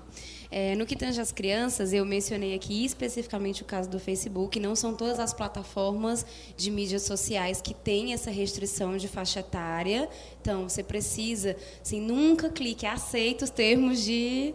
A gente vai lá, já clica em aceito e passa para o próximo passo, né? Leia os políticas de privacidade, os termos de aceitação, quando você for fazer um cadastro em qualquer lugar. Por exemplo, o YouTube é uma plataforma que não tem, teoricamente, esse tipo de restrição. E eu já tive o privilégio de várias vezes trabalhar com a minha filha. Minha filha entrou na escola só com quase 3 anos. A gente esperou um bom tempo e fizemos um currículo em casa com ela. E ela tinha... Enfim, a gente fazia várias coisas com ela em casa e, principalmente, eu tive esse privilégio dado por Deus, porque estava em tempo integral em casa com ela. E, por várias vezes, eu contei histórias. A Sofia vinha para a Geração Futuro no domingo. Não sei se o Dani vai lembrar. Se eu faltasse, eu mandava o e-mail dizendo, por favor, qual foi a história do vermelho ou do lilás naquele dia, né? Porque às vezes não vinha o papelzinho e aí eu queria saber, ela perdia. E aí eu queria saber, então a gente tratava aquilo. Tive o privilégio, por exemplo, de contar a história de Elias e a viúva de forma bem analógica, com bonequinhos, e depois terminar dizendo, filha, então vamos assistir, procurar no YouTube e assistir junto com ela, colocando na TV. Então, existem várias formas de você atingir a criança através desse universo. Por exemplo, o YouTube é uma rede social, tá, gente? Quem bota lá são as pessoas.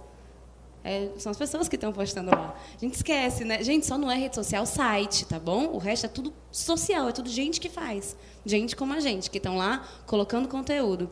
E, para mim, a forma mais relevante de lidar é sempre olhar os termos as políticas de privacidade, os termos de segurança. Sugiro realmente que você não exponha tanto a segurança da sua família na internet. Acredito que há prejuízo, sim, de uma criança entrar nesse mundo, porque ela vai ter contato com várias coisas. Acredito que os pais ainda devem ser censura do ponto de vista de bom senso e coerência dentro das suas casas. Eu, particularmente, assisto com a minha filha o que ela vê, inclusive em Discovery Kids e qualquer coisa assim. Então, acho que isso é uma máxima para a internet ou para qualquer coisa. Vou dar um exemplo para vocês, quem é mãe de menina pequena. Existe um desenho chamado Angelina Ballerina, os seguintes passos no Discovery Kids. Gente, a Angelina, Rosvita, você precisa ver, ela é a codependência emocional, andando e com duas orelhinhas de rato.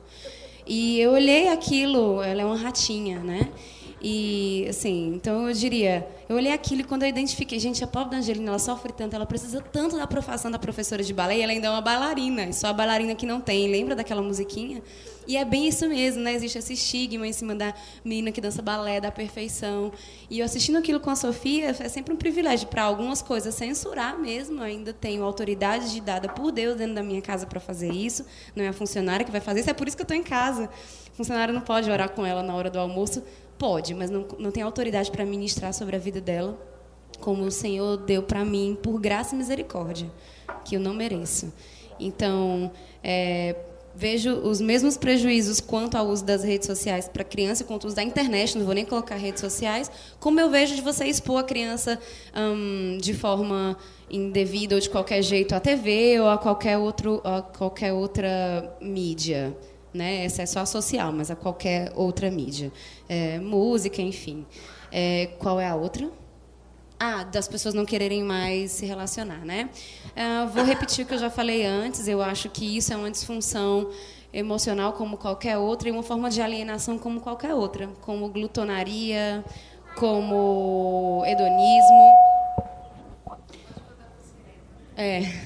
Acredito mesmo dessa forma. Acho que como busca por consumo, necessidade de fazer muita atividade física, paranoia com alimentação ou qualquer coisa do tipo. Acho que é falta de você realmente estar completamente, plenamente satisfeito em Deus. Só é muito mais fascinante. Eu não quero minimizar, certo? Só é muito mais fascinante e de muito mais fácil acesso do que essas outras válvulas de escape que eu acabei de mencionar. Então, acredito que o caminho continua sendo amar Jesus acima de todas as coisas, ter nele sua fonte de satisfação e de suficiência em Cristo, porque existe, sim, essa tendência, mas volto a dizer, eu acredito que é uma tendência como a qualquer outro vício, qualquer outra adicção, de não querer mais ou de começar a substituir. E o engraçado é que alguém que vai se relacionar muito na internet continua com a mesma necessidade. Se ela está ali muito tempo, porque ela continua tendo necessidade de relacionamento. Então, a essência é a mesma. A válvula de escape só foi uma plataforma virtual, porque ela tem um acesso mais fácil e ela é fascinante, né? Voltando para a pergunta anterior, como se relacionar com as crianças na internet, eu diria como se relacionar com qualquer outro público. Produza conteúdo relevante. Produza conteúdo relevante. Produza conteúdo relevante. Ainda que você faça curadoria de conteúdo, que é o que a gente chama de você replicar de outras pessoas, dando crédito sempre para sempre amém, por favor. Nunca vou deixar de esquecer, vou deixar de falar disso. Mas produza conteúdo relevante. É a mesma coisa do que a Meg colocou, como eu cansei, decidi fazer algo para os meus filhos. Decidi escrever um musical de heróis da Bíblia para os meus filhos. Falar da Esté como uma princesa, como a Barbie falava, ou como a Disney falava. Né? Então, eu acredito que você decidir fazer diferente, produzir conteúdo relevante, algo que seja atrativo para as nossas crianças também nesse mundo digital e virtual, sem esquecer dos analógicos, tá, gente? Porque eu falo tanto de bits e bytes que pode parecer que eu sou 100% virtual, tá? Não é assim. Ainda existe muita analogia na minha vida. Estava até falando ontem no painel. Não tentem me rotular, porque eu tuitei e fui ter um parto normal na mesma hora. Tipo, estou indo ter um parto normal e ter um parto normal. Então, uma pessoa dessa não pode ser rotulada. Desculpa, não dá, né? O que é? Ela é roots? Ela é de raiz ou ela é digital? É difícil, né? É alguém que vai fazer coisinha com filhinha, com cola colorida, mas coloca no Instagram. Então, enfim, eu sugiro não façam isso. Mas, volto a dizer, conteúdo relevante de forma analógica, de forma digital, falando do amor de Jesus, para mim, essa ainda é a saída. É você atrair, como Cristo fez com a gente, né? Não foi por falta de opção. Na verdade, Ele nos amou tanto, que não tem como a gente responder de outra forma. Então, acho que a igreja e a gente tem que agir da mesma forma. É tanto amor, é tanta mensagem boa, é tanto Jesus, que você se torna atrativo e relevante dentro desse meio. Essa é a minha opinião. Valeu, Samira. Meg de pé, Meg. Dona Meg, nós sabemos que existe uma gama de influências sobre as crianças e adolescentes, com desenhos, livros, e o que manda são filminhos japoneses. Bem, o que você acha das poucas literaturas gospel que trabalham com o mangá? É isso mesmo, né? E eu acho que a gente olhar, ela pode até estender, fica à vontade, não só para a literatura, mas qualquer outra forma de comunicação para com uma criança, né? E adolescente, enfim. Aqui em Fortaleza, mangá tem outro significado, né? Quem não é daqui não sabe, vou explicar. Mangá é tirar uma onda com a cara do pessoal. Tá mangando, né? Isso, só sabe mangá, né? Pois é, mas mangá, essa literatura japonesa, né? Essa literatura que referiu a pergunta aí, lá do Japão, é realmente febre entre as crianças, principalmente adolescentes. Criança nem tanto. A criança vai consumir mangá, sabe aonde? No desenho animado. Pokémon, até me esqueci aqui, mas enfim, eu fico Olha, só fã aqui, cala a boca. Mas, enfim, eu fico monitorando a TV lá em casa, são 3, né? Então, assim, é mais desenho animado do que qualquer outra coisa. Então, eu fico todo tempo vendo e, às vezes, eles saem e eu fico assistindo. Porque eu gosto também, eu trabalho com isso, enfim. Mas o mangá é muito interessante. Assim como a nossa literatura, né? Ele é bem interessante. É da cultura lá. Os desenhos são super, hiper bem feitos. Eles têm uns códigos de desenho diferentes, uma maneira de falar, né? Aqueles olhão assim e tal, porque já vem da cultura oriental. Mas e o interessante, ele começa do fim, né? Quer dizer, o começo dele é no fim, como toda a escrita oriental já é de trás para frente, como a gente diz, né? Então, assim, tudo isso é uma maneira de atrair as crianças e caiu no gosto mesmo. As histórias são legais, são interessantes. E eu acho que como tudo que se faz tem que ter critério, a gente tem que ler também junto da criança, ler, pelo menos ver o que ela está consumindo ali, para a gente ter um pouco mais de cuidado e até critério para saber se ela pode continuar a leitura, se ela não pode. Minha filha está com 8, vai fazer 9, e ela lê muito quadrinho, e eu tenho que ler também, porque aqui e acolá tem umas coisas que eu tenho que conversar com ela. E a gente já parou, assim, mãe, o que é isso? Por que tem esses 2 garotos aqui juntos? Eu vou sentar e vou dizer, filho, ó, tal, a Bíblia diz isso e tal. Mas é aquele cuidado e nem sempre tem tempo para isso. Agora, uma boa alternativa, e eu acho excelente que tenham essas iniciativas, são esses mangás, esses quadrinhos também, gospel, né, que falou da pergunta, mas assim, são cristãos, tem cunho cristão, é o formato mangá, mas o conteúdo é isso que a gente consome mesmo. E, recentemente, quem é de Recife aqui? Tem pessoal de Recife, ó, parabéns, pessoal de Recife. Um amigo nosso, Sérgio Carrielho, que você talvez estudou no Palavra da Vida, conhecido nosso, mora nos Estados Unidos, desenha para a Marvel. Exatamente. Ele passou 3 anos desenhando sozinho, escrevendo a Bíblia em ação. Perfeita. Eu sinto orgulho de ser um brasileiro, de ser um nordestino, de ser um cara de Recife. Né? Ser um cara que teve princípio, estudou no seminário lá, eu estudei lá também, fiquei toda animada. Mas, assim, gente, muito bom isso está acontecendo, muito bom isso está sendo fomentado. Também temos a Bíblia em mangá, que não foi ele que fez, eu não me lembro, eu acho que é tradução da Bíblia em mangá americana. Ele tem os fascículos e tem as historinhas por personagens. Vocês podem também procurar nas livrarias, assim, muito bom mesmo, em termos, inclusive, de desenho, porque uma coisa é você consumir um Marvel da vida, o pessoal que briga muito agora com esses heróis, né? A Marvel e a DC Comics, que cada um quer botar um herói mais espetacular que o outro. Quem ganha é o público. E isso é fato, a gente está inserido nessa cultura, não podemos fingir, né, que não estamos vendo os heróis. Não, legal ver os heróis, mas a gente também tem que ter os nossos, né? A gente tem que reagir e dar comida boa para os nossos filhos. E eu vejo isso com assim, um olhar feliz de que essas iniciativas estão sendo... estão começando, né, e que venham muitas outras por aí, que os nossos desenhistas, os nossos quadrinistas, os nossos roteiristas também, é importante que não seja só o desenho, a plástica, mas que ele tenha um conteúdo legal. É ruim você ler um livro ruim, né? Você lê um livro ruim, até fica chato, você abandona. A mesma coisa para criança. Para criança, aliás, para criança, muito mais. Criança e adolescente. Valeu, Meg. Rosvita de pé. Um por um. Vamos lá, na tentativa de sintetizar as perguntas. Gente, perguntas muito boas, viu? Muito bom mesmo. Não vai dar tempo de responder todas elas. Agora a gente quer adiantar que daqui a pouco, quando a gente terminar esse tempo, eles vão permanecer aqui, estão dispostos a abrir mão do coffee break, do lanche, etc. e tal, para conversar com vocês, tá?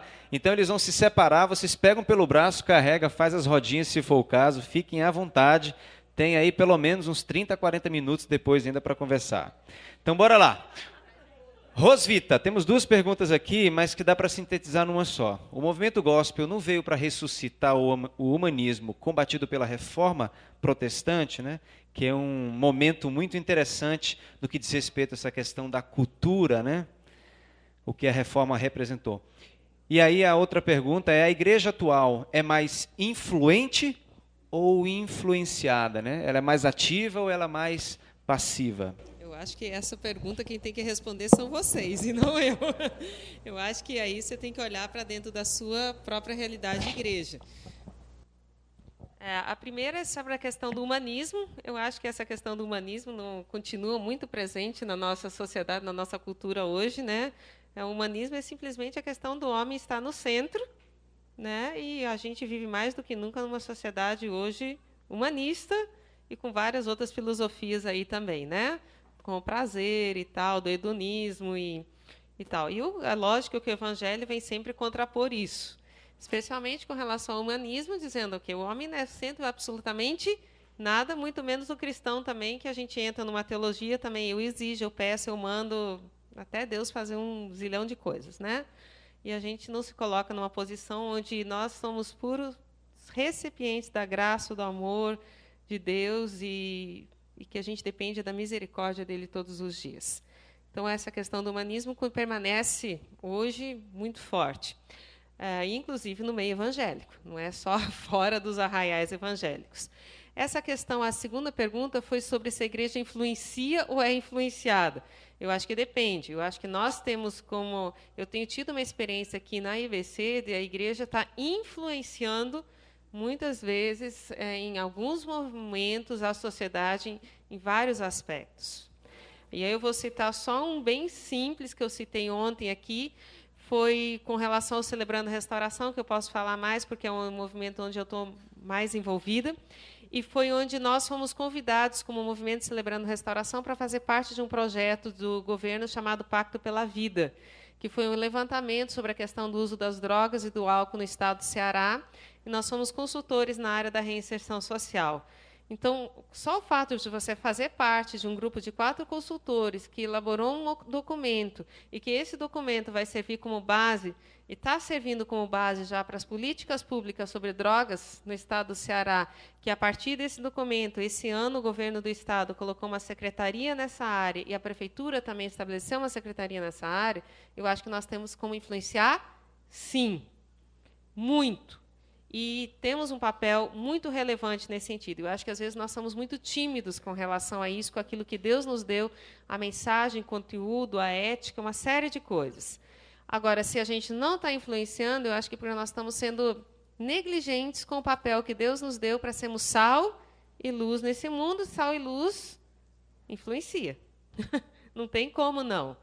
E aí depende, eu acho que cada um precisa avaliar na sua igreja, olhar a sua própria relevância nesse sentido. Eu não gosto muito de fazer críticas às igrejas dos outros. Não é uma postura que eu gosto. E aí, claro que eu prefiro avaliar muito mais qual tem sido o nosso papel. E eu acho até creio que como IBC nós ainda temos temos como influenciar ainda muito mais do que nós temos influenciado, né? Interessante a Rosvita trazer essa perspectiva, porque a pergunta que foi voltada a nós, a gente responde à nossa realidade, como a Rosvita muito bem fez, mas a pergunta ela é para todos nós, né? Acho que vem a reflexão de como nós estamos sendo enquanto igreja local, se nós estamos influenciando a sociedade que nós estamos inseridos, né? A cultura negativa, vamos dizer, o impacto negativo da cultura em que nós estamos inseridos, ou se a gente está tentando viver uma comodidade, um conforto, né? Vamos ficar aqui quietinho e a gente, né? Ou se nós estamos olhando para fora, assim como Jesus o fez, né?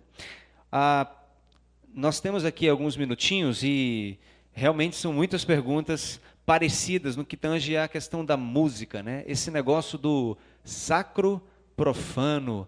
Músico pode tocar também na noite, num restaurante, sei lá, num restaurante ou num barzinho ou não sei o quê?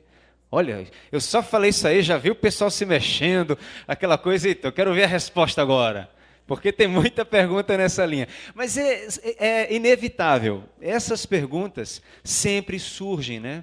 porque nós estamos vivendo um período de reflexão sobre essas coisas, né? E nós, enquanto Igreja Batista Central, temos vivido e vivenciamos, nesses últimos anos, algo muito peculiar quanto a essa compreensão. Que posicionamento nós temos no que diz respeito a essa questão do músico, se toca ou não toca, sobre os ritmos que nós tocamos aqui, se você tem algum tipo de restrição. Essa é outra temática também que eu queria que o Daniel pudesse responder agora. Mas é muita pergunta, viu, sobre música. Gente, essa história do sacro e profano é algo que tem aí suas raízes no gnosticismo, né? Então, eu quero começar logo assim. Historicamente, você olhar para a história, a igreja ela foi influenciada por esse pensamento gnóstico, daquilo que a carne é má, a matéria é má, né? Matéria é má, então vem juntando isso com o pensamento romano, e aí nós somos de uma cultura católica que nos convertemos, então trazemos um pouco disso para a nossa realidade. Enfim, vamos falar sobre Igreja Batista Central, que é a nossa realidade. Os músicos que vocês que estão tocando aqui, todos eles são músicos profissionais e tocam na noite. Que é isso, Daniel? Que absurdo, meu irmão. Todos eles são músicos. Alguns já tocaram com o Fagner, outros tocam com o Fagner, outros tocam com alguns nomes da música. São músicos profissionais. Os caras procuram ele e dizem: rapaz, eu quero o músico fulano de tal. Por quê? Porque além de ele ser um bom músico, ele chega na hora, ele é um cara extremamente disciplinado, ele é um cara altamente profissional. Você acha que ele está dando glória a quem? Ele está reconhecendo quem aí? Ele está reconhecendo o caráter de Jesus na vida desses músicos. Não tem para onde correr. Primeira coisa. Segunda coisa, eu vi muitas perguntas aqui dentro daqui sobre... porque não, como é que pode? O cara está louvando a Deus, mas está tocando no mundo, tá? Então a gente tem que voltar lá na raiz sobre o que é louvor a Deus ou o que é adoração. Primeira vez que a palavra adoração ela aparece na Bíblia é numa circunstância que Abraão indo oferecer o seu filho em sacrifício. Abraão está subindo e fala: eu vou subir aqui com meu filho, nós vamos adorar o Senhor. Abraão ia sacrificar o filho. E é a primeira vez que essa palavra adoração surge. Então assim, aí vem Jesus, depois disso, aí vem Jesus, capítulo 4, a conversa com a mulher samaritana. Ele quebra todos os paradigmas de local, de formas, para dizer assim: rapaz, esse é um relacionamento no cotidiano comigo. Não tem nada a ver com música. Você pode cantar muitas canções e não estar adorando a Deus. Você pode me acompanhar no momento de louvor sem estar adorando a Deus. Simples assim.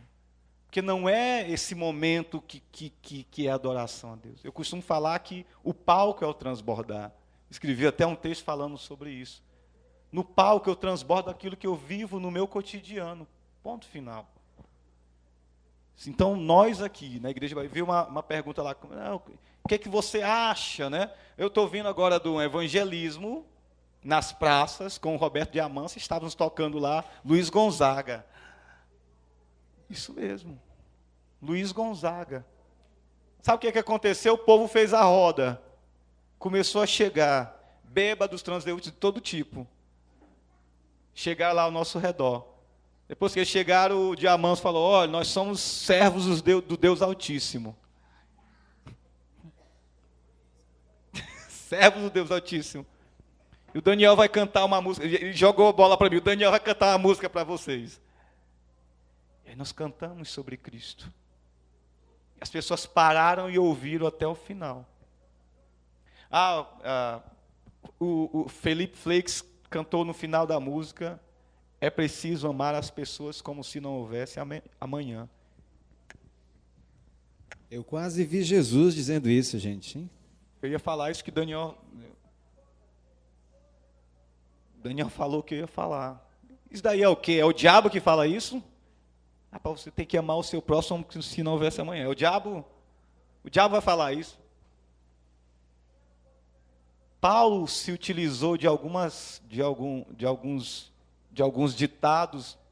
Tem na Bíblia, você abre a Bíblia lá e tem. E é palavra de Deus. Eu sou confissão reformado, certo? Eu sou um cabra da linha reformado mesmo.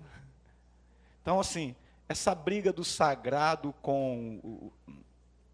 Nem os puritanos dicotomizavam assim. Porque eles encaravam a vida, eles encaravam o seu dia a dia como uma dádiva do Senhor para que você seja o melhor naquilo que você faz. Simples assim. Então, essa história de nós aqui, agora não vai chegar lá no seu pastor e dizer, pá, está tudo errado porque eu... Não, isso é uma realidade da IBC. E aí o elo, ou o ponto de equilíbrio é o amor. Aqui, as pessoas convivem bem com isso porque elas foram ensinadas assim. Não adianta você sair daqui e chegar agora, vou tocar uma música do Legião Urbana que fala sobre... Peraí, não é assim. Não é assim. Nós aqui, os músicos tocam, mas são... Ontem eu falei sobre isso, eu vou repetir para terminar. Os melhores músicos que a gente tem aqui são os caras que tocam na noite e esses caras influenciam pessoas, gente. Eles tocam a semana toda, chega, rapaz, eu vou tocar lá no domingo, para os amigos deles que não são crentes. É mesmo, cara, eu vou lá, ó. Quero conhecer essa igreja aí. Chega o cara, vem o primeiro domingo, gosta da música e palavra, rapaz, negócio diferente, bom. Segunda vez, terceira vez, ele se converte. Mas se converte não só pelaquilo que ele ouviu, mas pelaquilo que ele viu. Na vida do músico que está tocando para ele, que está falando de Jesus, que está sendo íntegro, que está pegando as músicas, que está chegando cedo no ensaio, no horário do ensaio marcado, que está chegando lá e dizendo, cara... Aí, por exemplo, o Fagner, toda vez que vem, procura um cara chamado Júnior Fines aqui. Diz, rapaz, Júnior, eu quero que tu faça um negócio para mim. Gente, glória a Deus. Glória a Deus. É isso aí que a Meg está clamando. Mas por que as nossas produções são tão clichês, né, de cinema? Quanto você vai lá e vê um Homem de Ferro, que eu vou lá e diz, cara, que negócio massa. Que super produção, ou coisas assim. Mas é isso, gente. Acho que eu falei demais. Tem muita coisa aqui, né? Quem sabe a gente pode bater um papo daqui a pouco, se quiser depois. Legal. Estamos agora, no meu relógio, 6h da noite em ponto. 6h30 aí já tem gente precisando tocar. Nós estamos entrando agora no intervalo. Eu acredito, não me pediram para avisar, mas eu acredito que se você não comprou o ticket do almoço para amanhã, ou se tem alguma pendência nesse sentido, dá um pulinho lá na secretaria ao lado da tenda, você pode conferir lá, né? Nós queremos encorajar você, se você quiser e puder, claro, nesse momento, quiser tirar ainda alguma dúvida, seja uma dessas que você nos enviou, ou qualquer outra dúvida, os palestrantes estão à disposição de vocês, né? Não foi uma brincadeira, não. É sério mesmo. Eles vão estar aqui. Se tiver alguém para tirar alguma dúvida, estamos aqui à disposição, tá bom? Muito obrigado pelo tempo aqui de vocês.